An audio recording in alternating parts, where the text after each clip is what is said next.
Empecemos por el principio. Hace 3 meses, acepté un trabajo como técnico polisomnográfico nocturno, técnico del sueño. No es tan sofisticado como parece. Trabajo para una empresa de investigación privada, uno de esos lugares con un logotipo elegante y minimalista y una gran financiación. El edificio es un cubo estéril de cristal y acero pulido escondido en un anónimo parque empresarial. Es el tipo de lugar por el que podrías pasar miles de veces sin darte cuenta. El trabajo en sí es, en general, increíblemente sencillo. Y paga de maravilla. Esa es la combinación que te engancha. Me siento en una sala de control de 22:6, rodeado de un semicírculo de monitores. La sala se mantiene fría. La única luz proviene de las pantallas, que muestran una serie constante e hipnótica de datos. Ondas cerebrales, movimientos oculares, tensión muscular. Los signos vitales de 6 u 8 personas que duermen profundamente en sus habitaciones privadas, similares a las de un hotel, al final del pasillo. Nuestros participantes son todos voluntarios, generosamente remunerados para probar una nueva tecnología neurológica. Se trata de una elegante diadema plateada que usan para dormir. La versión oficial es que utiliza pulsos magnéticos específicos y frecuencias sónicas para ayudar a inducir y estabilizar estados de sueño lúcido. La compañía quiere promocionarla como la herramienta definitiva para la creatividad, la terapia y la exploración personal. Imagina poder navegar conscientemente por tu propio subconsciente. Las posibilidades son infinitas. Mi trabajo es ser el salvavidas de estos nadadores psíquicos. Vigilo sus signos vitales. Monitoreo sus patrones de ondas cerebrales en busca de la señal reveladora de un estado lúcido, una combinación específica de actividad de ondas gamma y alfa. Y lo más importante, estoy atento a cualquier signo de angustia, un aumento repentino de la frecuencia cardíaca, respiración rápida y superficial, espasmos musculares excesivos. Si eso ocurre, tengo un botón en mi consola que administra un sedante suave de acción rápida por vía intravenosa, despertándolo suavemente y terminando la sesión. Fácil. Durante los 2 primeros meses, fue el trabajo más fácil que jamás había tenido. Pasaba la mayor parte de las noches leyendo, escuchando podcasts o simplemente viendo las líneas verdes caer por las pantallas como una cascada digital. Era tranquilo. Aburrido, incluso. Pero siempre había algo.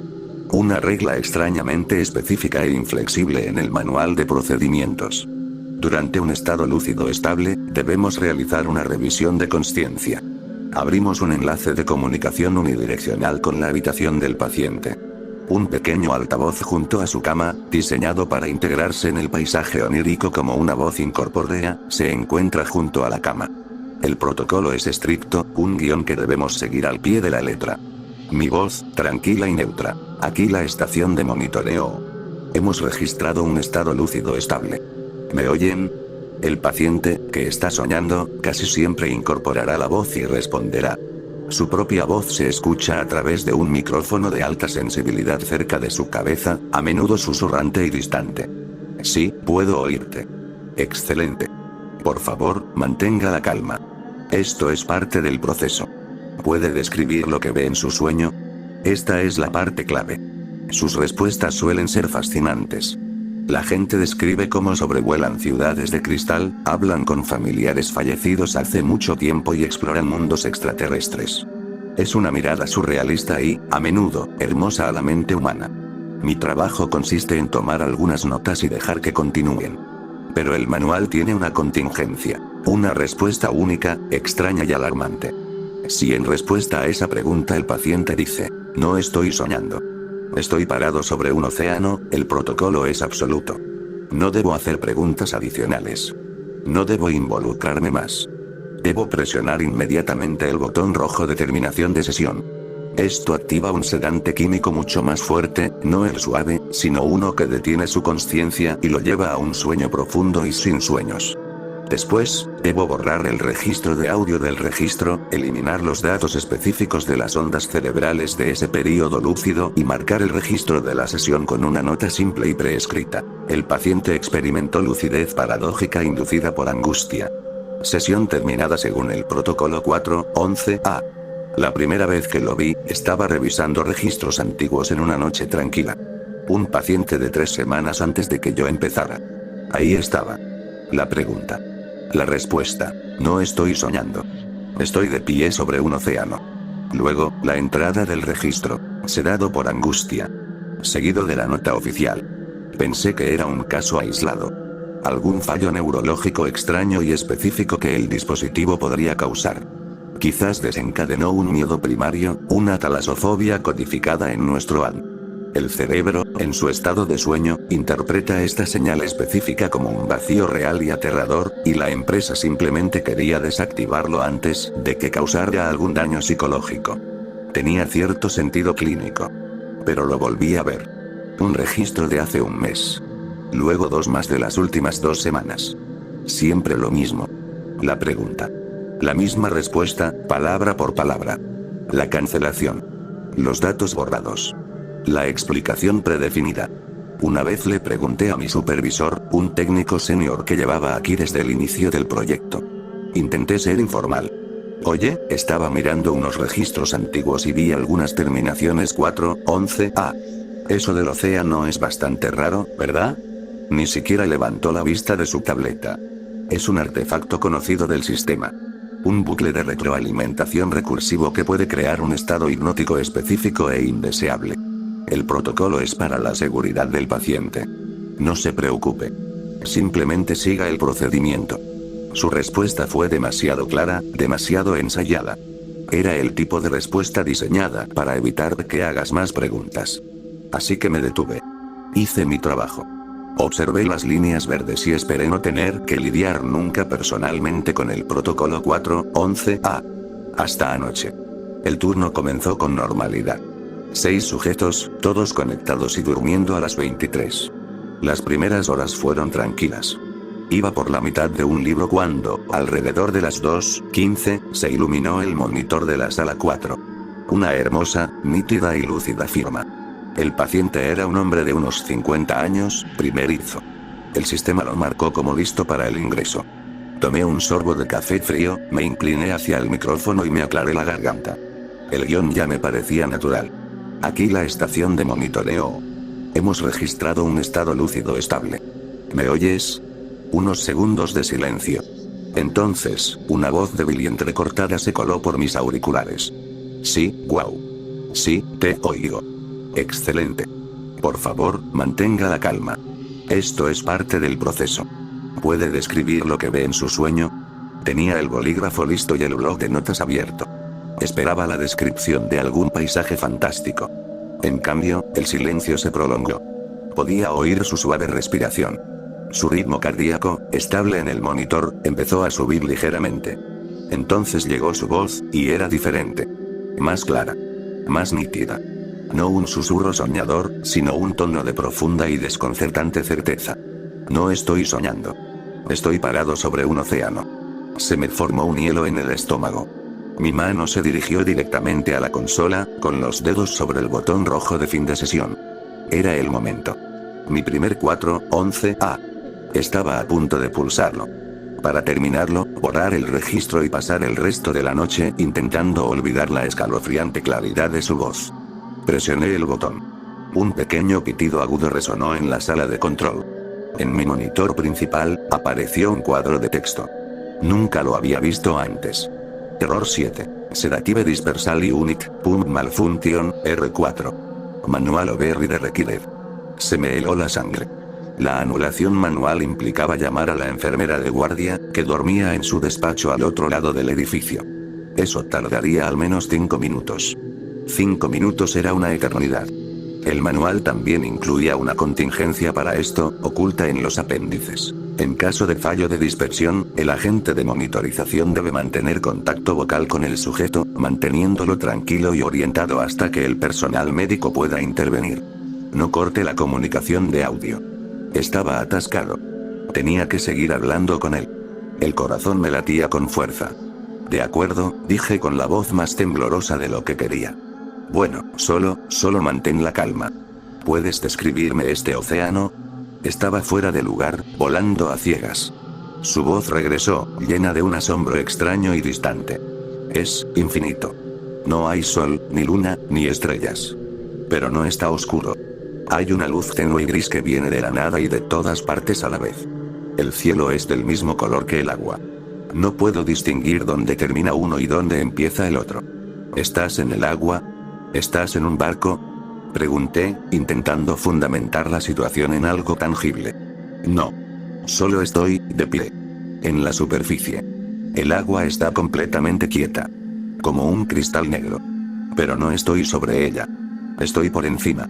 Quizás a 3 metros de altura. Solo, flotando aquí. En la quietud. Observé sus constantes vitales. Su frecuencia cardíaca era alta, pero constante. Su respiración era lenta y regular. Según los datos, no estaba en peligro. Estaba completamente tranquilo. Pero el reglamento, el protocolo, la advertencia del técnico superior, todos gritaban que esto estaba mal. Esto era peligroso. ¿Ves algo más? Pregunté con un susurro. ¿Tierra? ¿Hay más gente? No. Nada. Es solo el océano. El cielo gris. Yo. Se extiende eternamente en todas direcciones. Es el lugar más vacío y más tranquilo en el que he estado. Hizo una pausa. Espera. Tenía los nudillos blancos al agarrar el borde del escritorio. ¿Qué pasa? ¿Qué ves? Hay algo ahí abajo, dijo. Su voz perdió la serenidad, reemplazada por un dejo de curiosidad. Debajo de mí. En lo más profundo. ¿Qué tan profundo? No lo sé. Miles, quizá. Es solo una silueta. Una oscuridad en el agua negra. Es difícil distinguirla. Estaba inclinado hacia adelante, con la cara a centímetros de la pantalla, observando las delicadas líneas verdes de su electroencefalograma. Fluctuaban, y estaba surgiendo un nuevo patrón que no reconocí. ¿Se mueve? Pregunté. Sí, susurró. Está subiendo. Viene hacia mí. Su ritmo cardíaco comenzó a aumentar. 80 LPM, 85, 90. Vale, necesito que mantengas la calma, dije, y mi propia voz delataba mi pánico. Es solo un sueño. Tú tienes el control. Te lo dije, no estoy soñando, insistió con voz tensa. Se acerca. Es grande. Tan grande. La forma no es la correcta. Es, Dios mío. Tiene tentáculos. Cosas largas, lentas y enroscadas que se extienden desde una masa central. Es enorme, debe de ser del tamaño de una montaña. Su respiración se entrecortó. El monitor de electromiografía mostró que sus músculos se tensaban. Estaba empezando a entrar en pánico. La enfermera seguía sin responder a mi llamada. ¿Qué está haciendo? Presioné, sintiendo una necesidad morbosa y aterradora de saber. Está surgiendo. Muy despacio. La oscuridad es tan negra. Una oscuridad perfecta que absorbe la luz. Pero, espera un segundo. Algo está cambiando. ¿Cambiar cómo? A medida que se acerca a la superficie, se hace más pequeño. O se contrae. Se retrae. Los tentáculos se retraen, fundiéndose con el cuerpo principal. La forma se simplifica. Ya no es una montaña. Se alisa. Se define. Su ritmo cardíaco se estabilizó. El pánico en su voz se apaciguó, reemplazado de nuevo por esa inquietante maravilla. Ya casi está aquí, susurró. Está justo debajo de la superficie. Puedo verlo a través del agua. Ya no es un monstruo. Es una persona. Sentí una oleada de náuseas. ¿Una persona? Sí. Es un hombre. Está flotando ahí, justo debajo de la superficie, mirándome. Está completamente quieto. El agua es como una lámina de cristal entre nosotros. Una larga pausa. Mi propia respiración resonaba como un huracán en mis oídos. Entonces dijo, me está saludando. ¿Ondulación? Sí. Un saludo lento. Con una mano. Como si dijera hola. Oh. Adiós. Se quedó en silencio un momento. Pude oír un leve y confuso sonido proveniente de él. Qué extraño. ¿Qué pasa? Pregunté con la garganta seca. ¿Qué es raro? Lo conozco, dijo el paciente, con la voz entrecortada por la confusión y la incredulidad. Reconozco su cara. Se parece al hombre de la habitación 7 de la semana pasada. El mundo se detuvo. No sabía de qué hablaba. Se supone que los pacientes no deben verse. Se registran en horarios escalonados para garantizar su privacidad. Pero sabía exactamente a quién se refería. El último 4-11 a que había visto en los registros. El de la semana pasada. El paciente de la habitación 7. En ese momento, la puerta de la sala de control se abrió con un siseo. La enfermera, una mujer mayor y severa, estaba allí, con la jeringa en la mano. Mi busca estaba en silencio, se quejó. ¿Cuál es el problema? Simplemente señalé el monitor de la habitación 4, sin poder hablar. Ella revisó sus constantes vitales, vio las señales de socorro y se dirigió a su habitación sin decir nada más. Unos minutos después, sus patrones de ondas cerebrales se estabilizaron, su ritmo cardíaco bajó y el monitor mostró que dormía profundamente, sedado. El incidente había terminado. Pero para mí, recién había comenzado. Después de que la enfermera se fue y el técnico de la mañana entró para relevarme, no pude irme a casa. No pude dormir. Las palabras del paciente resonaban en mi cabeza. Se parecía mucho al hombre de la habitación 7. Me senté en mi coche en la penumbra del aparcamiento, antes del amanecer, con la mente acelerada. ¿Cómo pudo haber visto al hombre de la habitación 7? Era imposible. Con las manos temblorosas, saqué mi portátil del trabajo del bolso. Mis credenciales seguían activas. Abrí el registro de la sesión del paciente de la habitación 7 de la semana pasada. Allí estaba. El registro. La respuesta océano. La nota. El paciente experimentó lucidez paradójica inducida por angustia. Sesión finalizada según el protocolo 4.11a. Procedimiento estándar. Pero entonces miré sus notas de alta. El sujeto experimentó un brote psicótico grave durante la etapa 4 del sueño. Transferido para evaluación psiquiátrica. Un brote psicótico. Eso fue nuevo. No estaba en los otros registros. Un terror gélido me recorrió la espalda.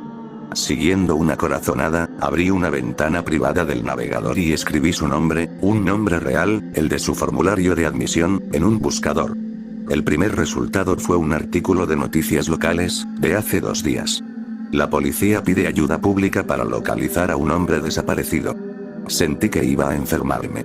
Al día siguiente, llegué temprano al trabajo, decidido a hablar con el doctor, el jefe de la división de investigación. Era un hombre alto y severo, de mirada fría y una bata impecable. Lo encontré en su oficina, revisando datos. Se lo expliqué todo. El fallo del sistema. La conversación con el paciente de la habitación 4. Su descripción de la criatura que se levantaba. El rostro que vio. El hecho de que el paciente de la habitación 7 estuviera ahora desaparecido. El doctor escuchó pacientemente, con las manos juntas sobre el escritorio. No me interrumpió ni una sola vez. Cuando terminé, el silencio en la habitación era denso y sofocante. ¿Entiendes?, dijo finalmente, con voz monótona y desprovista de emoción, que nuestros sujetos están sometidos a una estimulación neurológica extrema. El dispositivo traspasa los límites de la percepción. Las alucinaciones, tanto despiertas como dormidas, son un efecto secundario conocido, aunque poco frecuente. El paciente de la habitación 7 tenía una vulnerabilidad preexistente que pasamos por alto en la evaluación. Su brote psicótico fue desafortunado, pero estadísticamente predecible. Su posterior desaparición es asunto de la policía, no nuestro. ¿Y el otro paciente? Insistí. El de anoche. ¿Cómo pudo describir la cara del hombre de la habitación 7? Nunca lo vio. Coincidencia, dijo el doctor con tono despectivo. El cerebro humano es una máquina de reconocimiento de patrones. Vio un rostro en su sueño. Su subconsciente le asignó un recuerdo vago y fugaz. Estás conectando eventos sin relación, un caso clásico de sesgo de confirmación. El fallo de la bomba de sedación es un problema de mantenimiento. Haré que la revisen. Gracias por tu informe. Puedes retirarte. Se volvió hacia su monitor. Me despidieron. Pero no podía dejarlo pasar. Estaba mintiendo. O, si no mentía, estaba ciego a propósito. ¿Casualidad? No. La claridad en la voz del paciente, el detalle específico, no era casualidad. Esa noche, durante mi turno, hice algo por lo que podrían despedirme, o incluso procesarme. Puse la contraseña del técnico superior, que le había visto escribir cientos de veces, para acceder a los registros de diagnóstico y calibración del sistema. Ni siquiera estaba seguro de qué buscaba. ¿Un archivo de programa? ¿Una subrutina extraña? Me llevó horas rebuscar entre carpetas interminables de código y datos cifrados. Y entonces lo encontré. Un subdirectorio oculto en la secuencia de calibración inicial, la que se ejecuta durante 5 minutos mientras el paciente se duerme. La carpeta se llamaba Integración FF. Dentro había una subrutina de aspecto inocuo. Su descripción decía: Inyecta un marcador de familiarización para facilitar la transición al estado lúcido. Presenta subliminalmente una cara tranquilizadora y amigable para reducir la tensión psíquica. Se me heló la sangre. Había un archivo de registro adjunto a la subrutina. Una lista de archivos de imágenes, fechas y números de identificación de pacientes. Hice clic en la entrada del registro del paciente de anoche, el hombre de la habitación 4. La secuencia de calibración se había ejecutado a las 22:48. Y a las 22:49, había emitido una sola imagen durante 150 milisegundos, justo por debajo del umbral de percepción consciente. La imagen era de baja resolución. El sistema toma automáticamente una imagen fija de la cámara de la habitación en el momento de máxima lucidez, para el etiquetado de datos. El archivo de imagen inyectado en el cerebro del hombre de la habitación 4 era el fotograma con etiquetado de datos del paciente de la habitación 7. Me temblaban tanto las manos que apenas podía usar el ratón. Revisé el registro. El paciente de la habitación 7, la semana anterior, su secuencia de calibración incluía una imagen subliminal del paciente océano que tenía delante. Y el que tenía delante, una imagen del anterior. Era una cadena. Cada nuevo sujeto vio un destello de la última persona que había estado en el mismo estado antes, como si estuvieran conectados de alguna manera. Tenía que saber más. Volví a abrir el expediente del hombre desaparecido de la habitación 7. Su domicilio figuraba en el formulario de admisión. Estaba en un extenso y anónimo complejo de apartamentos al otro lado de la ciudad. Mi turno terminaba a las 6. No fui a casa. Conduje directo. El sol apenas comenzaba a salir, tiñendo el cielo de tonos naranjas y morados. Su apartamento estaba en el tercer piso. Forcé la cerradura con una tarjeta de crédito, una habilidad que había adquirido en una juventud desperdiciada. El aire dentro estaba quieto y viciado. El lugar estaba ordenado, casi estéril. Parecía que nadie había vivido allí en años, no días. Un sofá, una mesa de centro, un televisor. Nada personal. Ni fotos, ni desorden. Busqué por todo el apartamento. Nada. Estaba a punto de rendirme cuando revisé la mesita de noche junto a la cama. Debajo de un libro, había una pequeña revista Moleskine negra. Lo abrí. Casi todo era trivial. Notas del trabajo, listas de la compra. Pero las entradas de la última semana eran diferentes. La letra empezó a volverse desordenada, frenética. Escribió sobre el estudio del sueño, lo emocionado que estaba. Luego escribió sobre su primera sesión. El sueño fue increíble. Volé. De verdad volé. Pero entonces hubo un registro. Una voz. Me preguntó qué estaba viendo. La siguiente entrada fue unos días después, la noche anterior a su última sesión.